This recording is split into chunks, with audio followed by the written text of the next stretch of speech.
Her voice was soft, her smile uncheckable. But behind the cameras, Shirley Jones whispered words no one expected. I gave the world my family, but I lost my own. At her final farewell, the truth surfaced, a secret buried behind America's favorite TV mom. The funeral was quiet, almost a quiet. No spotlight, no colorful bus, no happy chorus of "Come on, get happy." Just tears, whispers, and the weight of decades-long secrets finally breaking loose. Family members clutched hands, avoiding the cameras that still lingered outside the chapel. Inside, someone placed a faded photograph of the Partridge Family cast next to the flowers.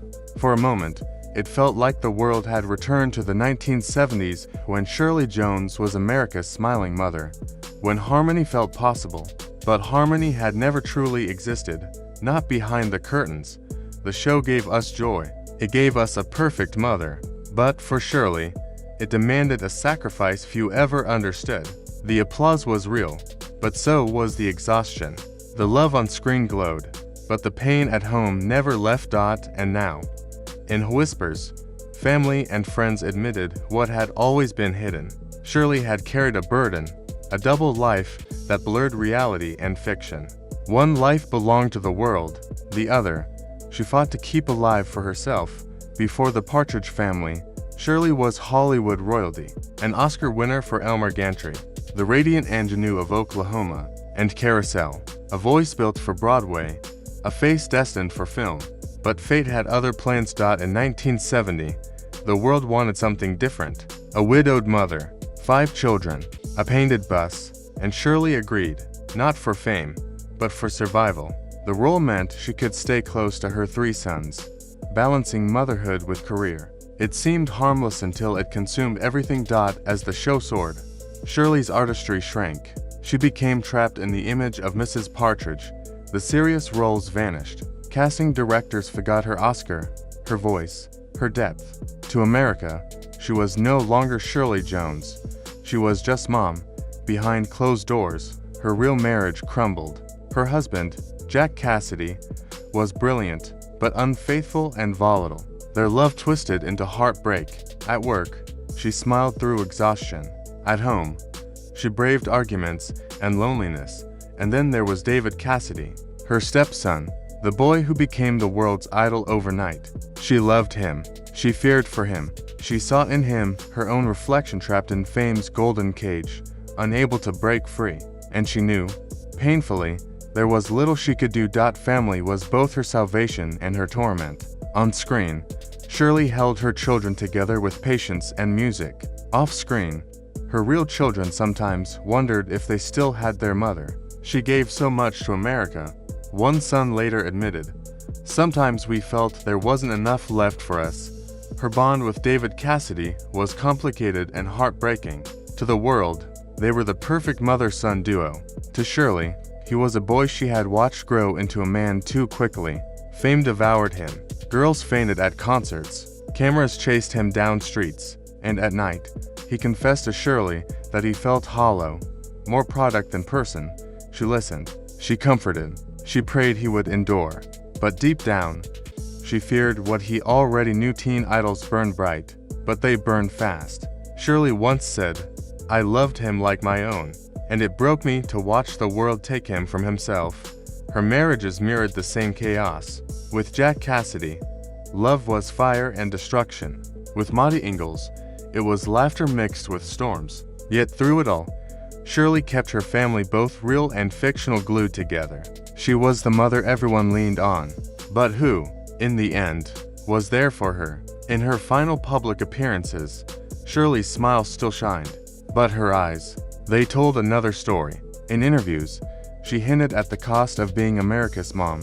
She spoke of David with tears she tried to hide. She admitted the role that gave her everything also took pieces of her soul. At the quiet farewell, a recording of "Come On, Get Happy" played faintly in the background, but no one sang along.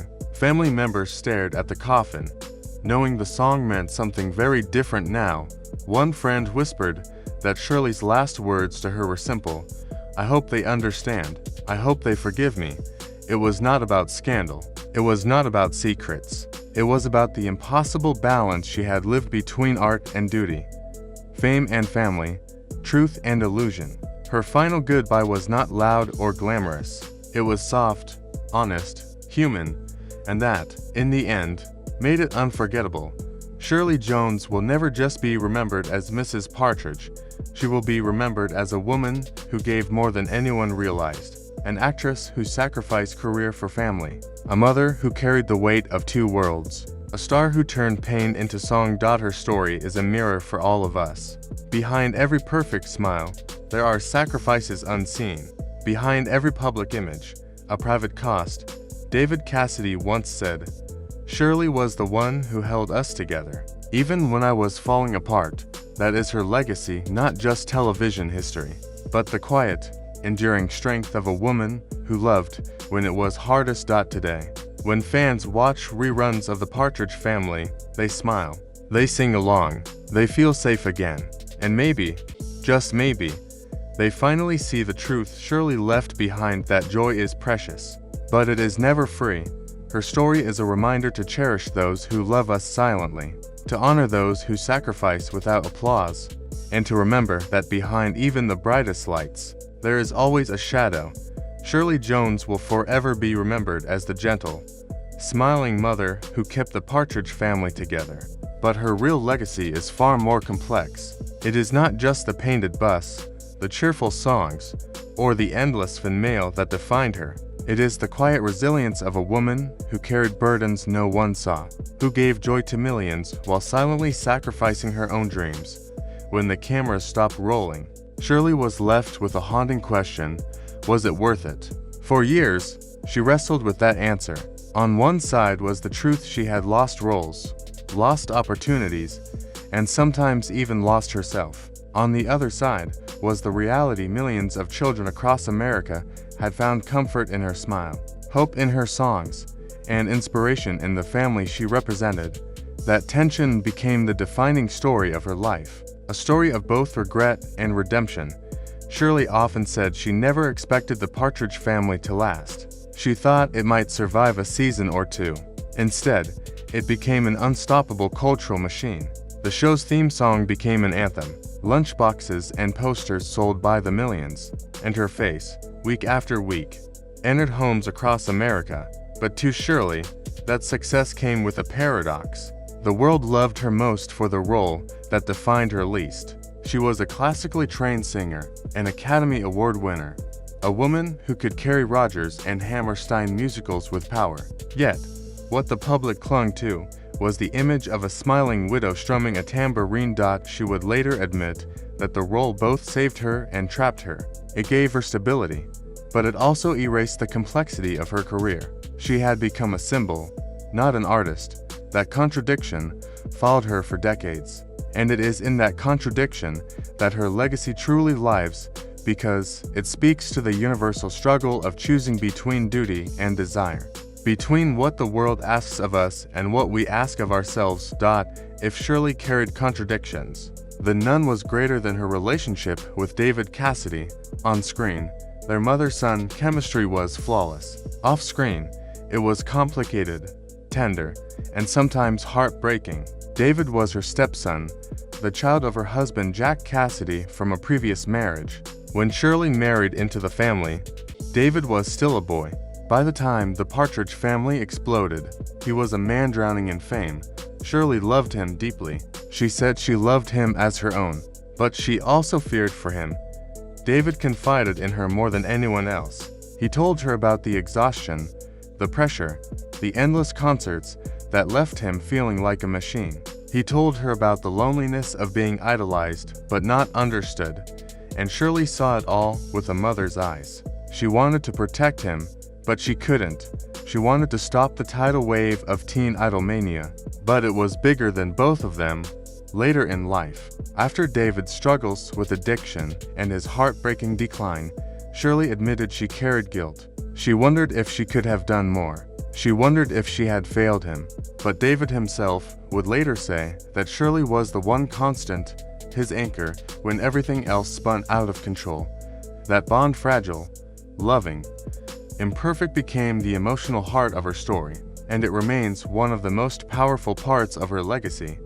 While Shirley wrestled with regrets, her fans never saw her sacrifices. To them, she was not trapped. She was cherished. Letters poured in for decades. Fans thanked her for being the mother they wished they had. Children from broken homes wrote to say the Partridge Family gave them hope. Even into her later years, Shirley would receive messages from adults who had grown up with her show. They told her that her smile had been their escape, her songs their comfort, her presence their reminder that family, real or fictional, could still feel safe. And perhaps that was the greatest irony. What Shirley sometimes considered her compromise was, to millions of others, her gift. Her legacy was not just in her artistry, but in her ability to give comfort, even when she herself felt none. Shirley's life after the Partridge Family was a story of endurance. She returned to the stage, reclaiming her voice and rediscovering her artistry. She found roles that allowed her to stretch again, to remind the world that she was more than Mrs. Partridge. Her personal life remained turbulent. Her marriage to Jack Cassidy collapsed under the weight of betrayal and volatility. His tragic death in a fire left scars that never fully healed. But Shirley pressed forward. She found a new chapter with Monty Ingalls, a husband who brought both laughter and frustration, but whose companionship lasted until his death. Through every storm, Shirley carried herself with grace. She adapted, reinvented, survived. And survival, perhaps, was her greatest performance of all. The story of Shirley Jones is not just Hollywood history. It is not just the behind-the-scenes truth of a 1970s sitcom. It is a mirror for us all.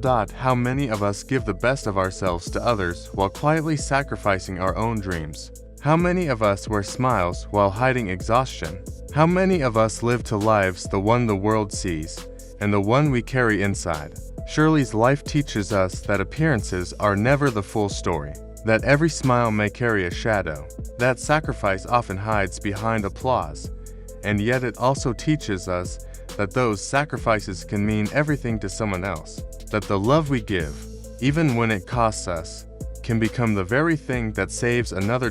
At her final farewell, there were no studio lights, no cameras, just silence, a silence heavy with all the truths she had carried. Someone placed a single rose on her casket. Someone else whispered, "Thank you, Shirley," and across the world, fans replayed old episodes, hearing the songs not just as cheerful pop, but as echoes of a woman who gave more than she ever admitted. Her life was never just about acting. It was about endurance, about contradictions, about a legacy built not only on the roles she played, but on the sacrifices she made. When fans watch her today, they see not only the smile, they see the strength, the cost, the truth. And in that truth, Shirley Jones becomes more than a star. She becomes a reminder. Her story is universal because it is human. It reminds us that love often demands sacrifice, that fame, beauty, and applause cannot shield us from pain, that even the strongest mothers, the brightest stars, and the most beloved icons carry secrets unseen. But it also reminds us that resilience matters, that legacy is not only about what we achieve, but about who we touch, who we comfort, and who we leave behind with love. Shirley Jones once said, "I hope they understand. I hope they forgive me." Perhaps the truth is that there is nothing to forgive, because what she gave fully. What she sacrificed so others could feel joy. And what she left behind, she left with grace. That is her legacy. That is her truth. The story of Shirley Jones is not just about Hollywood. It is about all of us. It is about the unseen battles behind the brightest smiles. It is about the quiet strength that carries families, even when the world never notices. And it is about memory, the way one woman's sacrifices continue to echo through generations of fans who still sing along, who still smile, who still remember. So the next time you hear the cheerful opening of Come On, Get Happy, remember this. Behind that joy was a woman who gave everything she had, who carried the weight of 2 lives, and who left us with a truth more powerful than any illusion, that even in the hardest sacrifices, love endures. And that is how Shirley Jones will be remembered, not just as America's TV mom, but as a woman who gave her heart, her strength, and her truth to the world. And in that truth, she lives on.